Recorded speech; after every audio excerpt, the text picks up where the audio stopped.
নমস্কার, গল্পালাপ সিরিজের চতুর্থ পর্বে আপনাদের স্বাগতম। কোভিড-19 জালে জড়িয়ে সমগ্র পৃথিবী জুড়ে আজ লকডাউন। গৃহবন্দী এই অবস্থায় অবসর সময়কে কাজে লাগিয়ে আমাদের এই নিবেদনের প্রচেষ্টা। আজ আমরা আমাদের গল্পে পেয়েছি কাকাবাবুকে। আপনারা শুনবেন একটি কাকাবাবুর ছোট গল্প, মহাকালের লিখন। রচনা সুনীল গঙ্গোপাধ্যায়। প্রধান চরিত্রে কাকাবাবু, সন্তু, বিমান, রূপেন মিত্র ও অন্যান্যরা। গল্প পাঠে তন্ময় এবং তিতাস। শুরু হচ্ছে মহাকালের লিখন।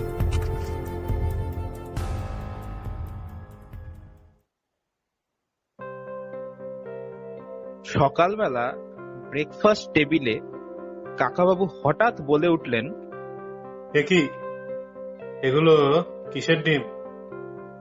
সন্তুও বেশ অবাক হয়েছিল। ডাক বাংলোর কুক তাদের দুজনের জন্য একটা প্লেটে 4টে ডিম সিদ্ধ দিয়ে গেছে। ওরকম ডিম সন্তু কখনো আগে দেখেনি।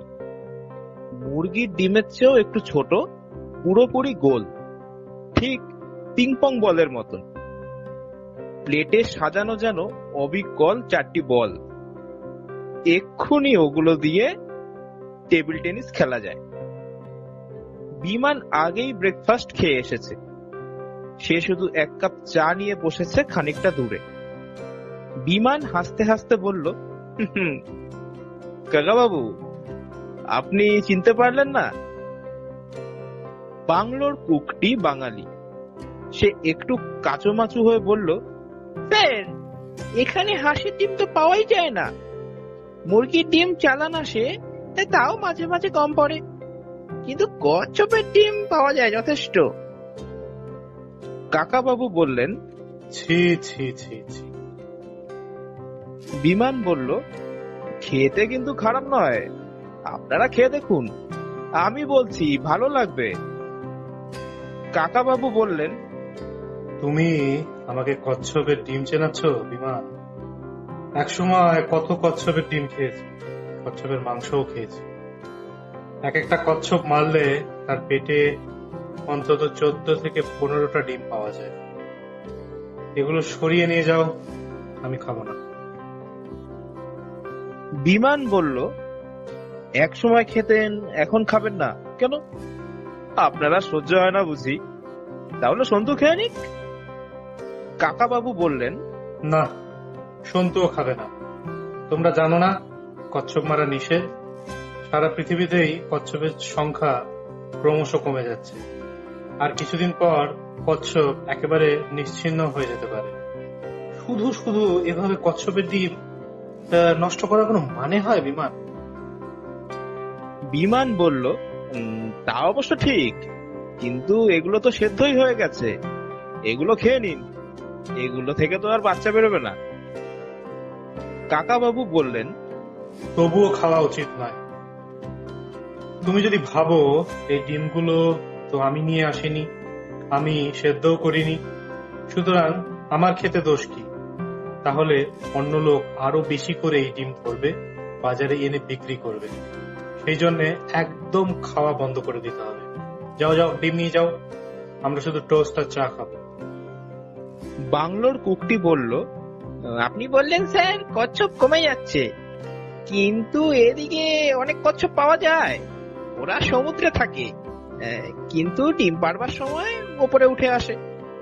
মাটি খুঁড়ে, সামান্য একটু গর্ত খুঁড়ে এরা ডিম পাড়ে, তারপর আবার মাটি চাপা দিয়ে চলে যায়। লোকেরা সেই মাটি খোঁড়া দেখলেই চিনতে পারে। কাকাবাবু বললেন, লোকেরা অমনি ডিমগুলো চুরি করে আনে, তাই তো? এখন যত কচ্ছপই থাক, এভাবে ডিম নষ্ট হলে একদিন কচ্ছপের বংশ ধ্বংস হয়ে যাবে না? পৃথিবীর কত প্রাণী এভাবে ধ্বংস হয়ে যাচ্ছে তোমরা জানো?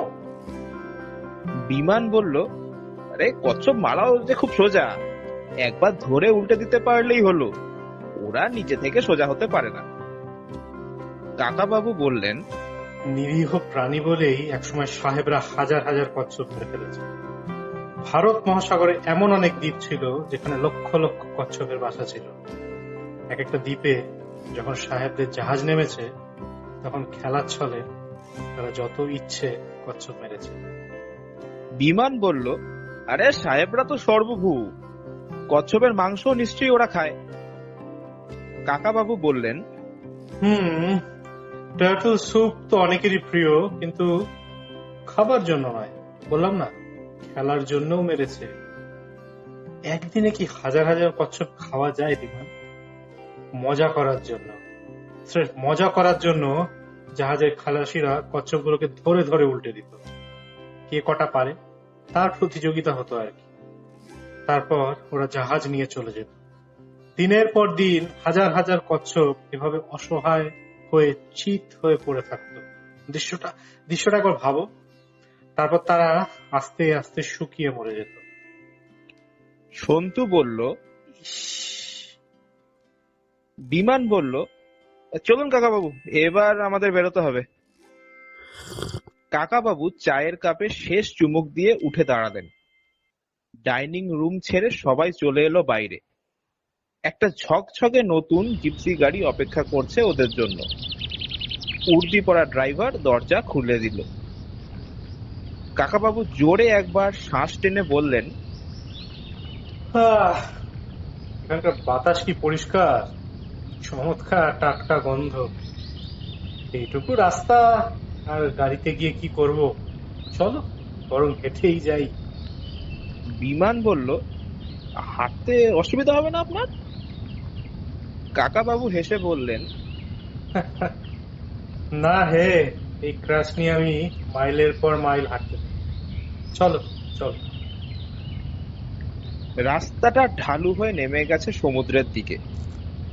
একেবারে লেখার কালির মতন ঘন নীল জল, রয়্যাল ব্লু।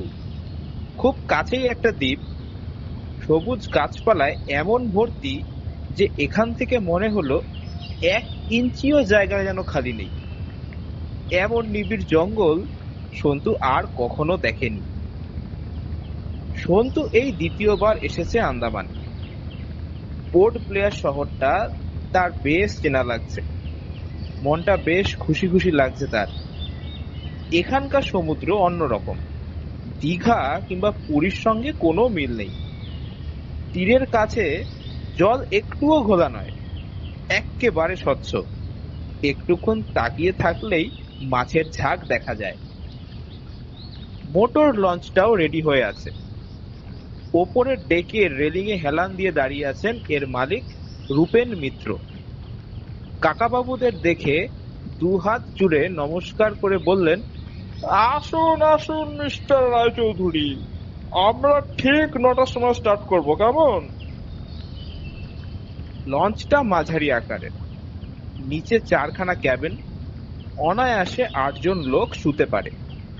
রান্না বান্নার ব্যবস্থাও আছে।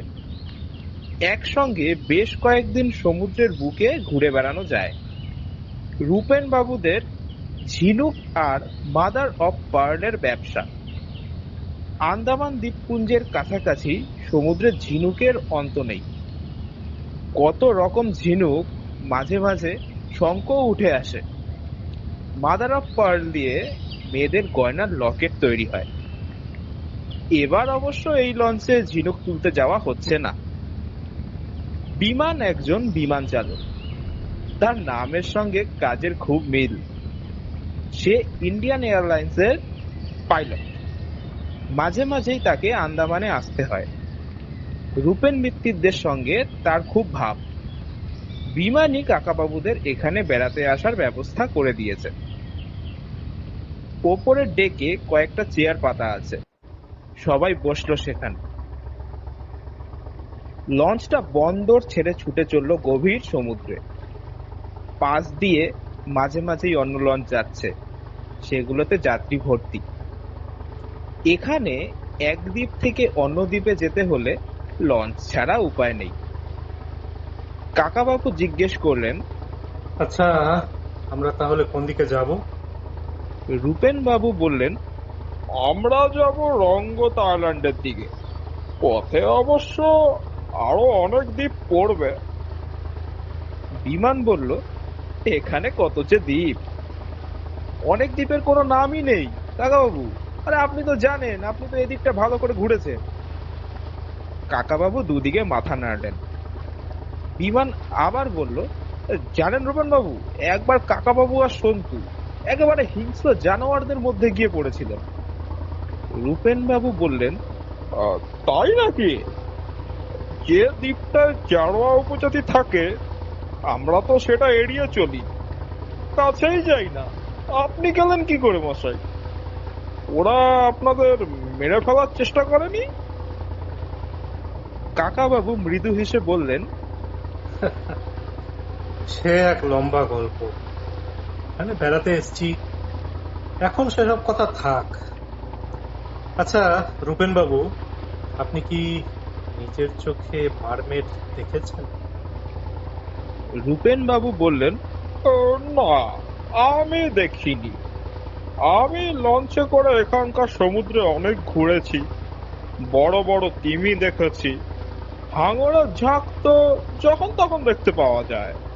ফ্লাইং ফিশ দেখেছি, ডলফিনও দেখেছি, কিন্তু মারমেড জাতীয় কিছু কখনো আমার চোখে পড়েনি। কাকাবাবু মুখ ফিরিয়ে বললেন, আহ, বিমান যে বলল আপনি দেখেছেন, মারমেড দেখার প্রতিশ্রুতি দিয়েই তো বিমান আমাদের এখানে টেনে আনলো। বিমান বলল, রূপেন বাবু নিজের চোখে দেখেছেন সে কথা আমি বলিনি। আমি বলেছি যে রূপেন বাবু লোকজনেরা দেখেছেন। রূপেন বাবু বললেন, হ্যাঁ, আমার লঞ্চের দুজন খালাসি নাকি দেখেছে। মাসখানেক ধরে এখানে একটা গুজব রটেছে যে একটা মারমেড বা জলকন্যাকে নাকি মাঝে মাঝে দেখা যাচ্ছে। কোন নির্জন দ্বীপের ধারে বালির উপর সে বসে থাকে, মানুষের সামান্য সারা শব্দ পেলেই চোখের নিমেষে জলে ঝাঁপ দেয়, তারপর গভীর সমুদ্রে মিলিয়ে যায়। রঙ্গত আর মায়াবন্দরের বেশ কয়েকজন লোকই নাকি দেখেছে তাকে। কাকাবাবু জিজ্ঞেস করলেন, আপনি এটা বিশ্বাস করেন? রূপেন বাবু বললেন, আমার বিশ্বাস অবিশ্বাসের কিছু নেই, নিজের চোখে তো দেখিনি।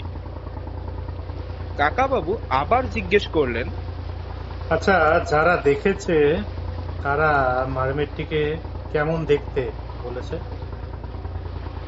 রূপেন বাবু বললেন, অপরের দিকটা একটা সুন্দরী মেয়ে, লম্বা চুল, ফর্সা রং আর টানা টানা চোখ। তার নিচের দিকটা মাছের মতো, দুটো পা নেই, তার বদলে ওই লেজ যেমন হয় আর কি। কাকাবাবু বললেন, হুম, সবাই একই রকম বলে। কোপেনহেগেন শহরে এরকম একটি মারমেডের মূর্তিও আছে। বিমান বলল, সেটা তো বিখ্যাত, আমিও দেখেছি। কাকাবাবু বললেন, হ্যাঁ, মূর্তিটা তুমি দেখেছো বটে, কিন্তু আসল মারমেড এ পর্যন্ত কোনো মানুষ এখনো চোখে দেখে। বিমান বলল, হ্যাঁ, কেউ দেখেনি? তবে যে বহুকাল ধরে এত গল্প।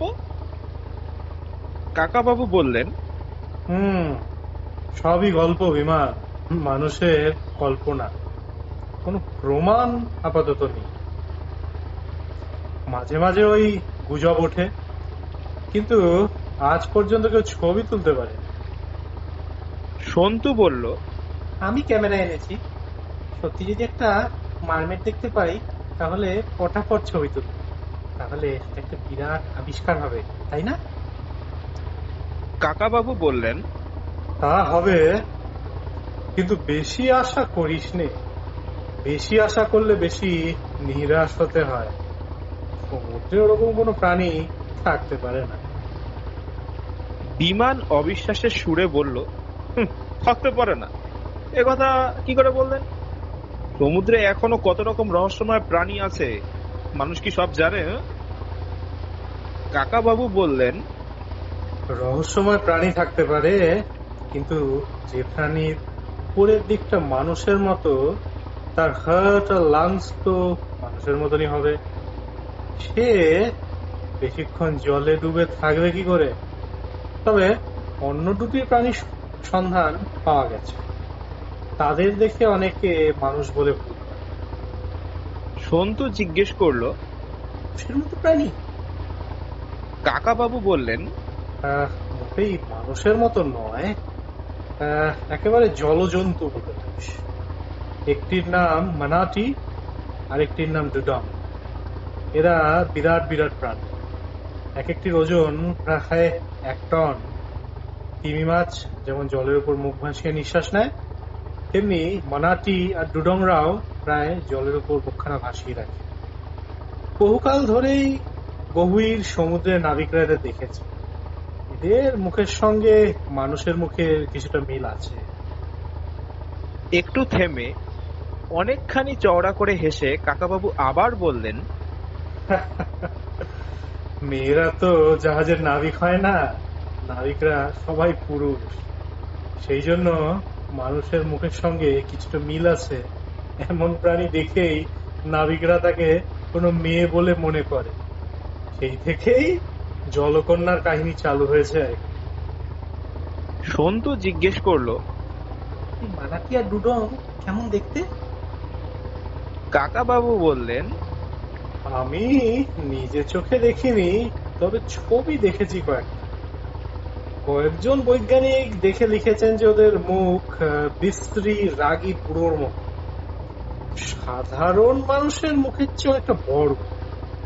এদের তলার দিকটা মাছের মতো, কিন্তু এরা মাছ নয়, ম্যামল, অর্থাৎ ওই স্তন্যপ্রায়ী প্রাণী, শিরদাঁড়া আছে। বিমান বলল, ধর চাই। কাকাবাবু বললেন, আমি অবশ্য মারমেড দেখার আশা করিনি, তবে একটা মানাটি কিংবা ডুডং যদি দেখতে পাই সেটাই যথেষ্ট। এদিককার সমুদ্রে সাধারণত ওদের দেখতে পাওয়া যায় না। রূপেন বাবু বললেন, আমার খালাসি দুজন কিন্তু জোর দিয়ে বলেছে ওরা একটা মেয়ের মতো প্রাণীকেই দেখেছে, আমাদের আজ ঠিক দেখাবে। কাকাবাবু বললেন, ভালো কথা। এরপর কফি এলো। কফি খেতে খেতে ওরা তাকিয়ে রইল সমুদ্রের দিকে। নির্জন সুন্দর সুন্দর দ্বীপের পাশ দিয়ে যাচ্ছে লঞ্চটা। মাঝে মাঝে বড় বড় ঢেউতে লাফিয়ে লাফিয়ে উঠছে। জল ছিটকে আসছে উপরের ডেক পর্যন্ত। কাকাবাবু, সন্তু, বিমান তিনজনেই শার্ট প্যান্ট পরা, কিন্তু রূপেন বাবু বনেদি বাঙালিদের মতন পরে আছেন কুচনো ধুতি আর ধপধপে সাদা পাঞ্জাবি। একবার জলের ছিটে তার পাঞ্জাবির অনেকটা ভিজে গেল। কাকাবাবু একটা বাইনোকুলার এনেছেন, সেটা ঘুরিয়ে ঘুরিয়ে অন্যরাও দেখছে। এক সময় সন্তু হঠাৎ চেঁচিয়ে উঠল, এই যে ওই যে ওই যে ওই যে ওই যে ওই যে। সবাই চমকে ঘুরে তাকালো। না, জলকন্যাও নয়, মানাটি কিংবা ডুগংও নয়, এক ঝাঁক উড়ুক্কু মাছ, ফ্লাইং ফিশ, পার্শের মতো সাইজ, দুপাশে ডানা। মাছগুলো জল থেকে লাফিয়ে উঠে ফড়ফড় ফড়ফড় করে বেশ খানিকটা উড়ে আবার জলে ডুব দিল। কাকাবাবু বললেন, এও তো একটা বেশ ভালো জিনিস দেখলি রে সন্তু। এরপর আরো 3 ঘন্টার মধ্যে আর কিছু দেখা গেল না। সমুদ্র যতই সুন্দর হোক, বেশিক্ষণ চেয়ে থাকতে একঘেয়ে লাগে।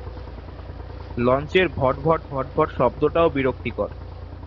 যদিও বেশ হাওয়া দিচ্ছে, কিন্তু মাথার উপর গনগন করছে সূর্য। গরম না লাগলেও চোখ যেন ঝলসে যাচ্ছে। এক সময় লঞ্চটা হঠাৎ থেমে গেল। রূপেন বাবু নিচের একটা ক্যাবিনে গিয়েছিলেন পাঞ্জাবিটা পাল্টাতে। ওপরে এসে বললেন, আমার খালাসিরা একটা প্রস্তাব পাঠিয়েছে। কাছেই ওই যে দ্বীপটা দেখছেন, ওর ধারেই নাকি দুবার দেখা গেছে মারমেডকে।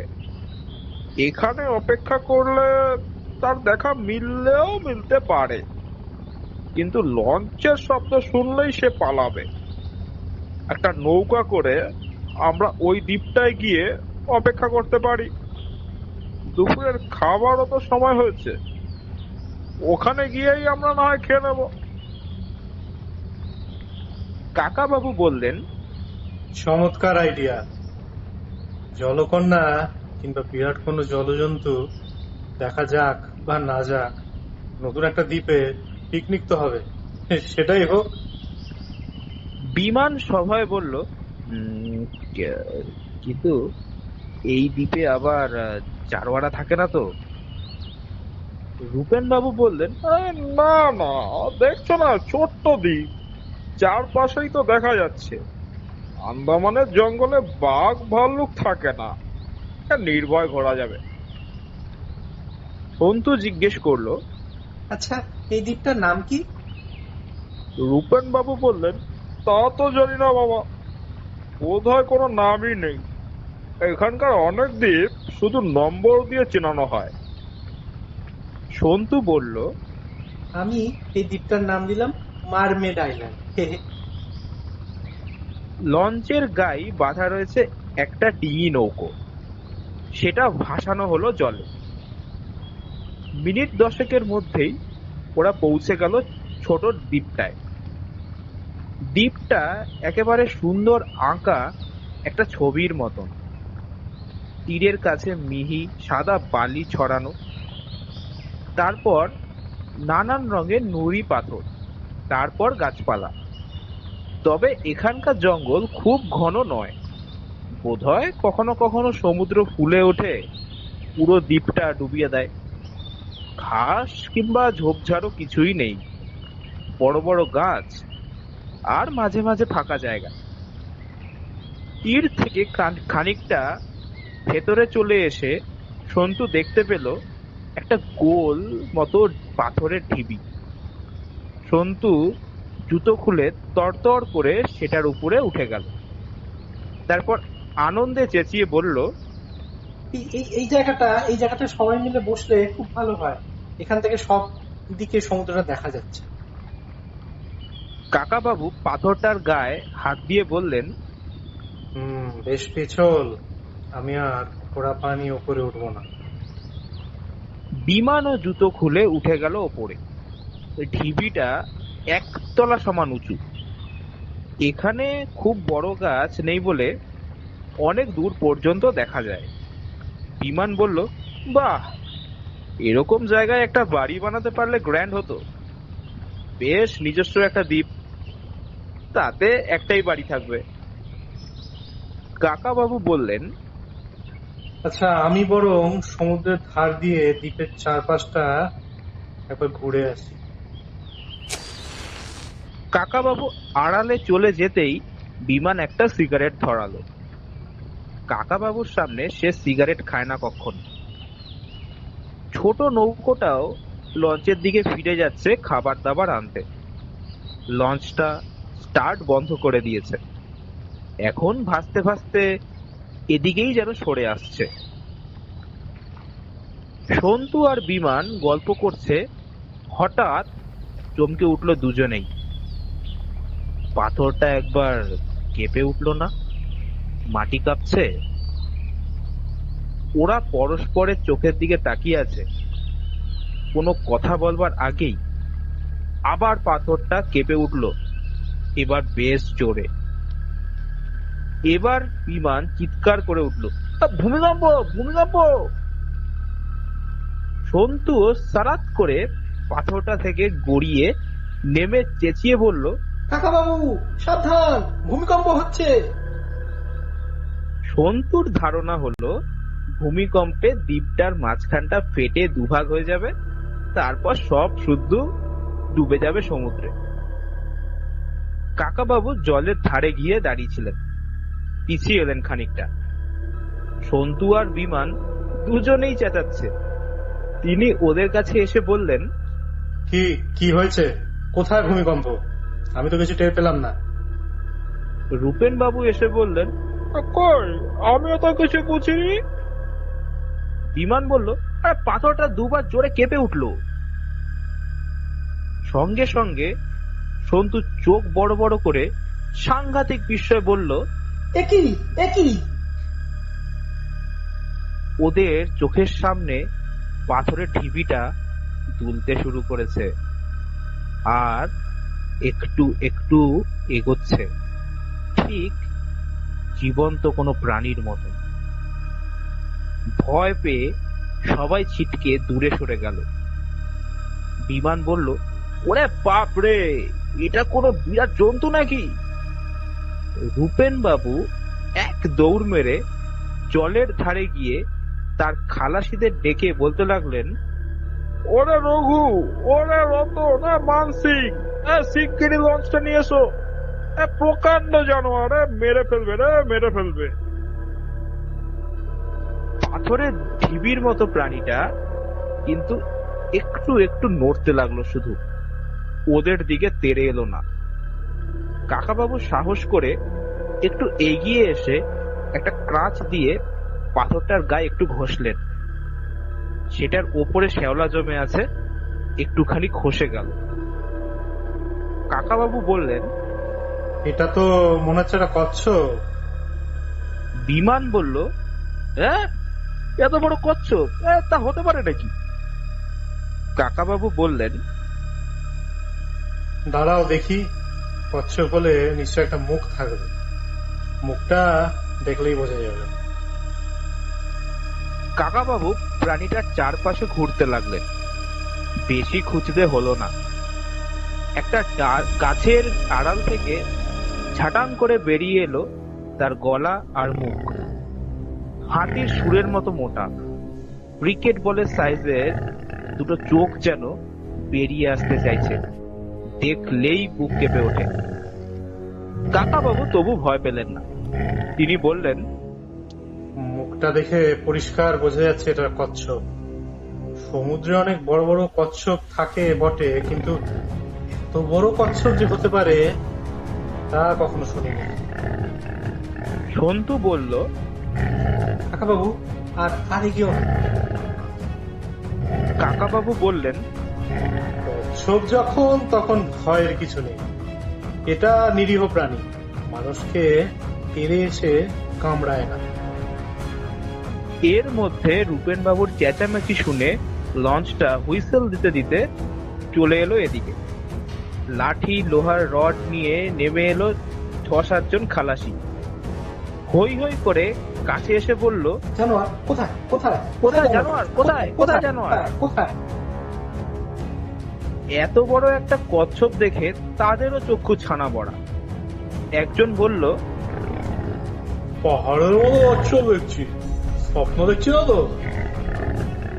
আর একজন বলল, ধরে নিয়ে যেতে হবে, ধর ধর।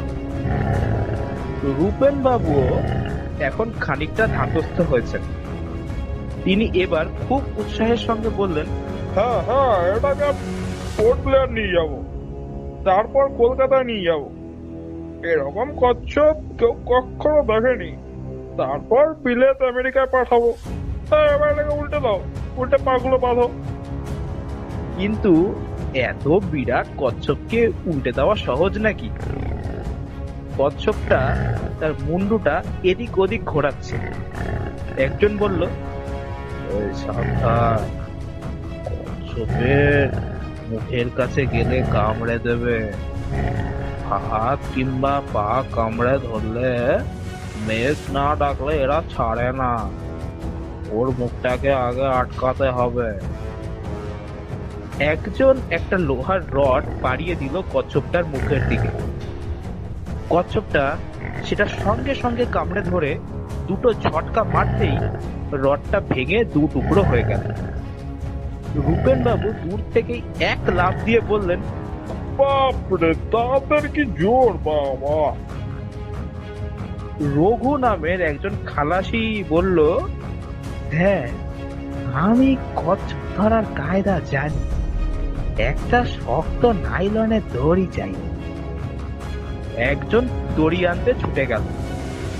অন্য সবাই গোল হয়ে ঘিরে দাঁড়িয়েছে। এত বড় চেহারা নিয়েও কচ্ছপটা বোধহয় বেশ একটু ভীতু প্রাণী।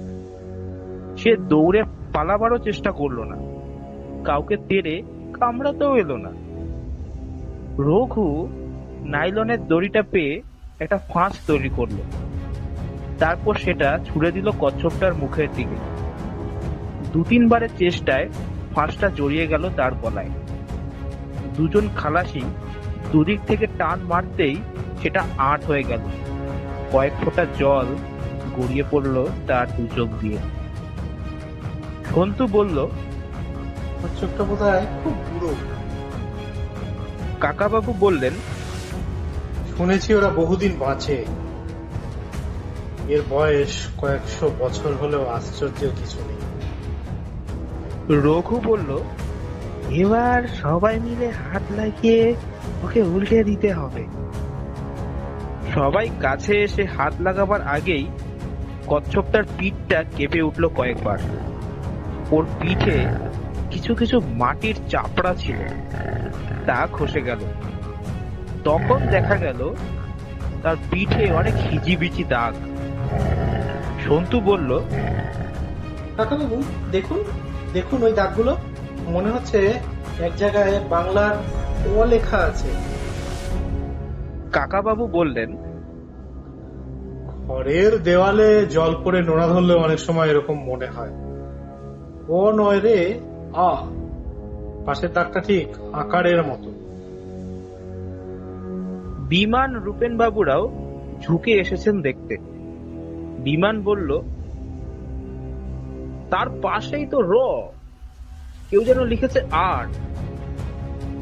কাকাবাবু ক্রাচ দিয়ে কচ্ছপটার পিঠটা খুব ভালো করে ঘষলেন। অনেক ময়লা সরে গেল। এবার ফুটে উঠল আরো অক্ষর। আর এর একটু পরেই মা। সন্তু বলল, তারপর এটা কি? এ মা এ। কাকাবাবু বললেন, এ নয়, তয়ের রফলা মাত্র, তাহলে হলো আর মাত্র। রূপেন বাবু বললেন, আশ্চর্য, আশ্চর্য, কচ্ছপের পিঠে এরম লিখলো কে? কাকাবাবু গভীর বিস্ময়ে কচ্ছপের পিঠের দিকে তাকিয়ে রইলেন কয়েক মুহূর্ত। তারপর অভিভূত ভাবে বললেন, প্রকৃতি লিখে দিয়েছে, কিংবা মহাকালও বলতে পারেন। প্রবাদে আছে, মহাকুর্ম অর্থাৎ বড় কোনো কচ্ছপের পিঠে মহাকাল তার ইতিহাস লিখে রাখে। সন্তু বলল, আরো কিছু লেখা আছে মনে হচ্ছে। কাকাবাবু বললেন, আমি সবটা করতে পারছি। এই এই এই ট্যাগ ভালো করে। আর মাত্র দুটি, মেরো না, মেরো না, মেরো না। সন্তু বলল, হ্যাঁ, স্পষ্ট করা যাচ্ছে। প্রকৃতি লিখে দিয়েছে যে পৃথিবীতে এরকম কচ্ছপ মাত্র দুটো বেঁচে আছে।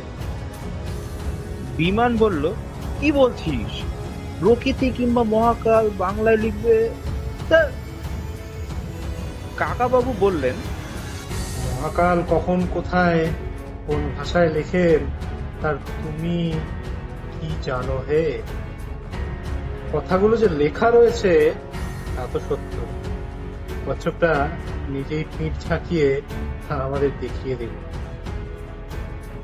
তারপর হঠাৎ কাকাবাবু হাত জোর করে আবেগের সঙ্গে খালাসিদের বললেন, আপনাদের কাছে অনুরোধ করছি, হে ওকে ছেড়ে দিন।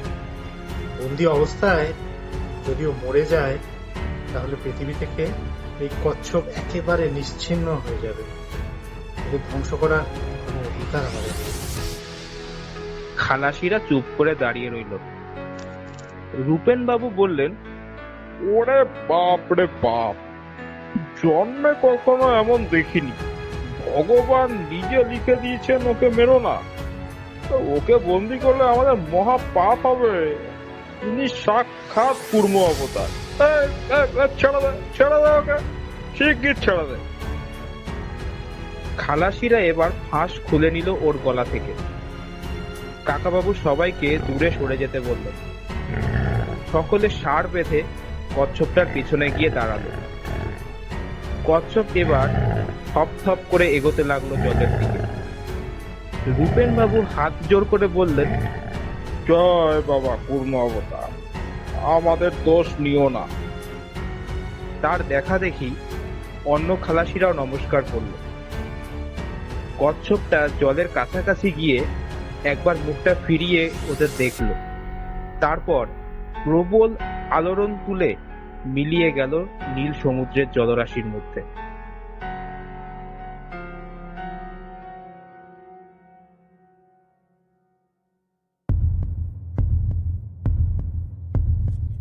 শেষ হলো মহাকালের লিখন। রচনা সুনীল গঙ্গোপাধ্যায়। গল্প পাঠে বিমান, রূপেনবাবু ও খালাসির চরিত্রে তন্ময়, কাকাবাবু ও সন্তুর চরিত্রে Titas. Soundscape design by Tanmoy. আগামী পর্বে আরও এক গল্প নিয়ে হবে আরও এক গল্পালাপ।